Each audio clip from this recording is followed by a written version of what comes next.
I was taken aback by the first words directed at me from the woman who was supposed to become my sister-in-law. My brother, with an even more malicious grin, turned to me. "Sis, just go home already. Please don't forget to leave your gift, though." The two of them laughed together, and I felt something close to hatred towards my brother. But then, he said something that made me lose even that emotion.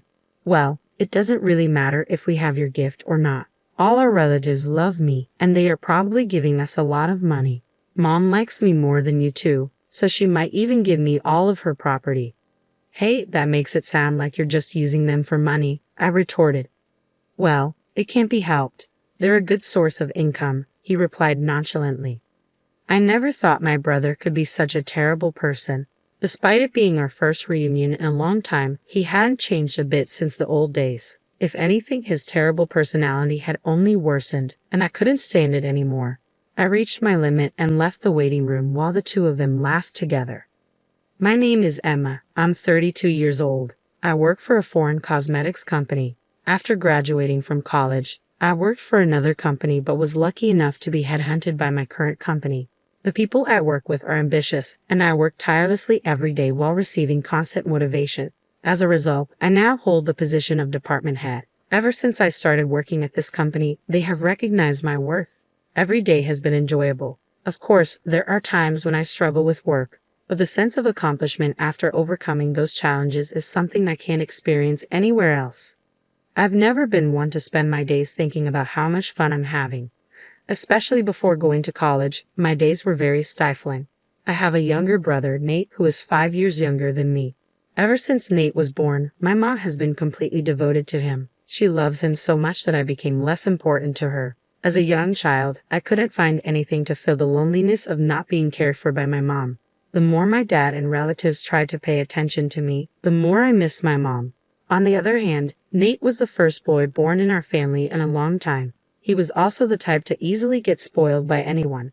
So before long, our relatives stopped caring about me and only doted on my brother. To make matters worse, I have a strong sense of justice and hate wrongdoing. Not many people find a child who points out problems so cutely. Because of this, I became more and more distant from my relatives. The worst part was Nate's personality. Having been pampered by my mom and relatives, Nate grinned to someone who couldn't be satisfied unless he was the center of attention and knew exactly how to behave to get it. You could say he was skillful and good at getting by in life, but you could also say he was manipulative. I found it increasingly difficult to get along with my brother, Nate. He often found himself in fights, and my mom was always quick to defend him. As the favoritism towards Nate grew stronger, I began to lose my sense of purpose. It wasn't just my mom. Even our relatives started favoring Nate, and I felt increasingly out of place during family gatherings. Seeing my discomfort, Nate would casually suggest, "Why don't you go to the other room, sis?" His smile belied a look that brooked no objections. At that time, Nate was only in the first grade of elementary school. If something bothered him, he wouldn't hesitate to lie, often painting me as the villain. I had long surrendered my role as the older sister when he uttered those words, leaving me with no choice but to retreat. Yet, what stung more than being treated like an outsider by my brother was the indifference of my mother and relatives.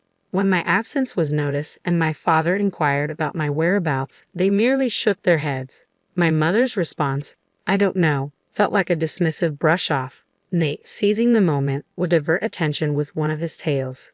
It was as if I had ceased to exist, and the pain of being erased from their conversations was excruciating.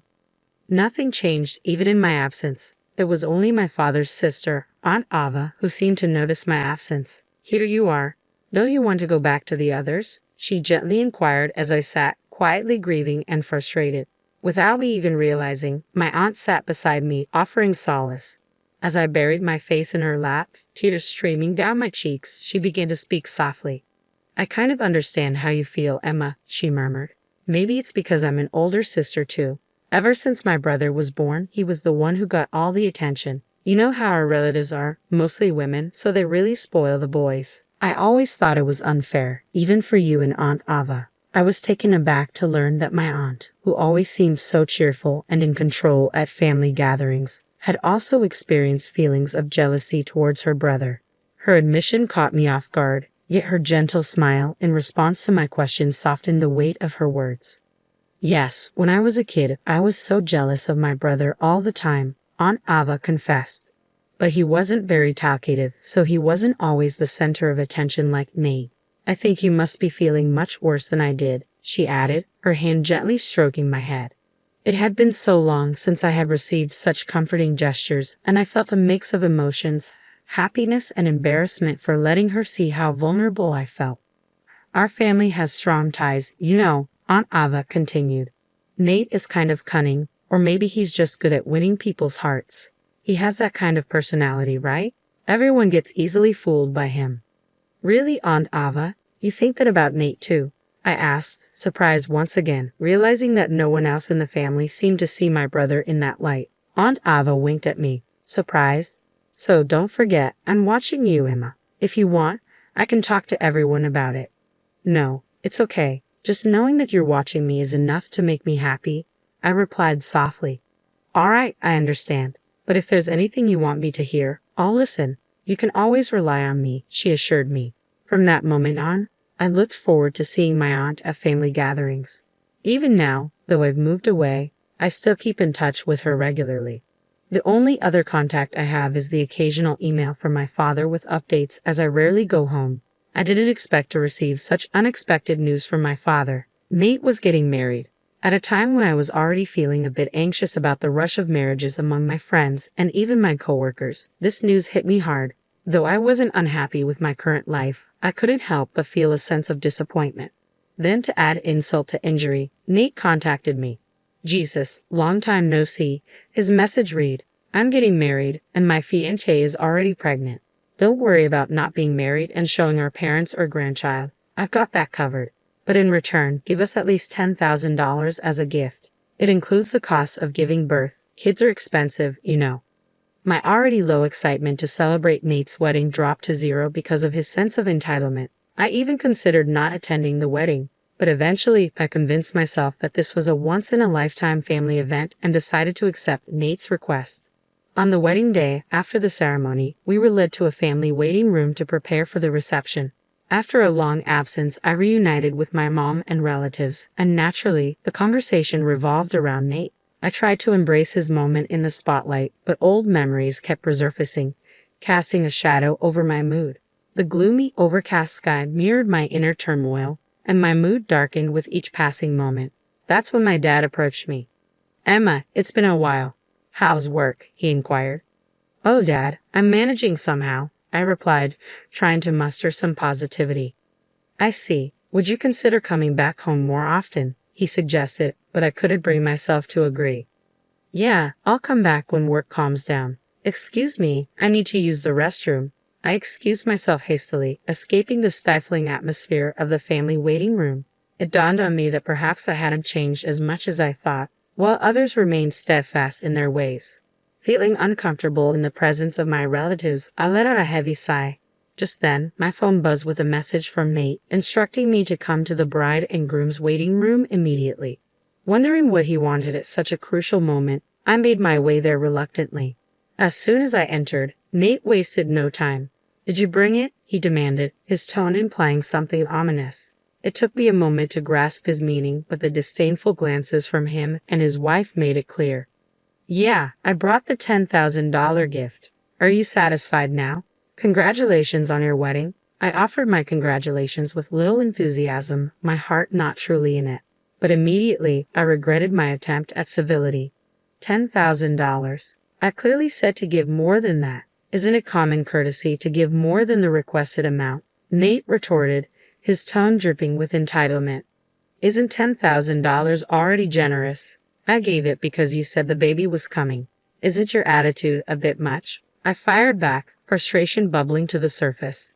If you choose to act like this, I don't want to be involved with you in the future, I added, exasperated. Nate clicked his tongue exaggeratedly, clearly annoyed by my response. His wife joined in, laughing mockingly. Don't worry, we don't plan on relying on someone who's still unmarried in her 30s and acting so high and mighty for such a small amount of money, she taunted, her words stinging with condescension. I was taken aback by the first words directed at me by the woman who was supposed to be my sister-in-law. Nate, too, wore a malicious grin as he chimed in, Yeah, just take your gift and leave. Make sure you leave the gift money. The two of them laughed together, and in that moment, a surge of hatred towards my brother and his wife washed over me. But Nate's next words shattered that feeling. Well, even without your gift, we'll be fine. All our relatives love me. I'm sure they give us a lot of money. Mom likes me more than you two. She might even give me her entire fortune. Stunned, I could hardly believe what I was hearing. Wait, that makes it sound like you're just using them for money, I protested, struggling to comprehend. Well, it's true. That's why we invited fewer friends and more relatives, Nate retorted casually, confirming my worst fears. I never imagined my brother could be such a callous person. The amusement Nate and his wife seemed to derive from viewing our relatives, even our mother, as mere sources of income disgusted me. It was clear he hadn't changed at all since we were kids, only grown worse. Unable to bear their presence any longer, I stormed out of the bride and groom's waiting room as their laughter echoed behind me. As soon as I left, I heard someone calling my name. It was Aunt Ava. Seeing her, I couldn't help but let my feelings show. Auntie, I can't take it anymore. I'm leaving, I confess, my frustration boiling over. My aunt's expression turned to one of anger as she listened. I heard what just happened. This is unforgivable. Everyone should know about it, she declared, her voice laced with indignation. But it's true that everyone likes Nate, right? If I say something, I'm sure no one will believe me, I lamented, feeling defeated. It's not like he's forcing our relatives to give them money, so it's just a matter of me putting up with it, I reasoned, though the bitterness in my tone was evident. Fine, I don't think I'll ever see them again anyway, I concluded, feeling resigned to the situation. Apparently, my aunt had been worried about me after noticing my discomfort in the relatives' waiting room and followed me when I left. After hearing my conversation with Nate and his wife, she suggested telling everyone about it, but after witnessing their callous behavior firsthand, I couldn't bring myself to subject my family to such embarrassment. I had resigned myself to the situation, but my aunt was brimming with anger, a stark contrast to my own feelings. You don't have to put up with it anymore, Emma, she asserted. I never thought Nate would go this far. There's still time. Let's confront them together and reveal everything. If anyone still supports Nate after that, then they can be their source of money or whatever else they want. Encouraged by her words, I decided to face the situation head-on and return to the family room with her. Surprisingly, my mother's brother, Uncle John, believed my story right away. Actually, there have been some bad rumors about him at the company, he revealed. I didn't want to doubt my nephew, and I thought it was natural for the business to have some bad times. But after hearing Emma's story, it all makes sense. I guess I was only considered valuable as long as I was paying him. Uncle John, who runs a company where Nate works, explained that Nate had been taking advantage of his position as the president's nephew and doing as he pleased. Because Uncle John is the company's president, our relatives respect him. When he acknowledged my story, everyone started to believe me one by one. Even my mother, who had been adamant until the end, gradually grew suspicious, not only because of me but also because of my aunt's revelations about Nate. My parents, who had believed me from the beginning, were radiating with anger. I'm sorry for our son. We must have raised him wrong, my father declared. Let's all go home today. He doesn't deserve to be celebrated. With those words, my mother and all the relatives decided not to attend the wedding reception. My parents hurriedly left the family room to explain the situation to the other guests.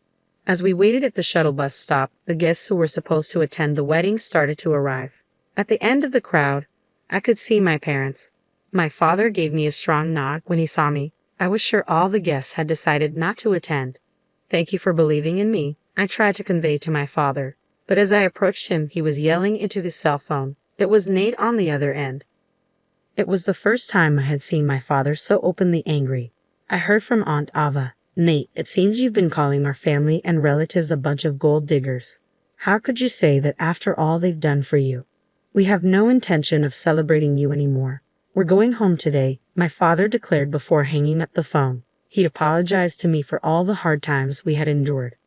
Once we boarded the bus, Nate called me, his voice tinged with panic. Emma, Aunt Ava turned everyone against us and spread rumors. Now nobody slept at the venue, he exclaimed, his agitation palpable. I remained composed as I responded to him, refusing to be drawn into his turmoil. Your Aunt Ava heard you guys making fun of the family, and she joined in the conversation, so everyone believed us. I explained calmly. Nate's voice, once confident, now sounded on the verge of tears as he realized the severity of the situation. "What are you going to do about it?" he pleaded. "I don't know. We're already on the bus." "Don't say that," I replied, feeling no inclination to forgive him. "Are all of them on the bus too? If so, please convince them to come back with you." As Nate's desperation grew, I ended the call without further consideration. Soon, cell phones began ringing one after another on the bus. It was likely my brother and his wife calling, but no one answered. In the end, my brother and his wife couldn't secure any gift money from the attendees. Not only did I, but our parents and relatives also refused to aid Nate. Furthermore, they lost contact with a few of the friends they had invited, exacerbating their financial woes. Our uncle fired Nate from his job, unable to defend his poor performance and bad reputation. His wife, having quit her job for marriage, found herself pregnant and unwilling to work. They spiraled into debt, constant fights, and eventually decided to divorce before the baby was born. Despite my brother's repeated attempts to seek help, both our father and mother turned him away.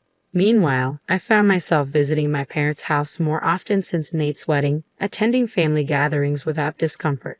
This newfound ease allowed me to embrace a broader perspective, becoming more flexible in handling work situations. Colleagues, subordinates, and bosses alike praised the positive change.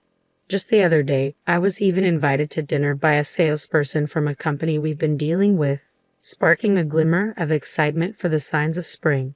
With each step forward, I felt a sense of liberation and renewal in my heart.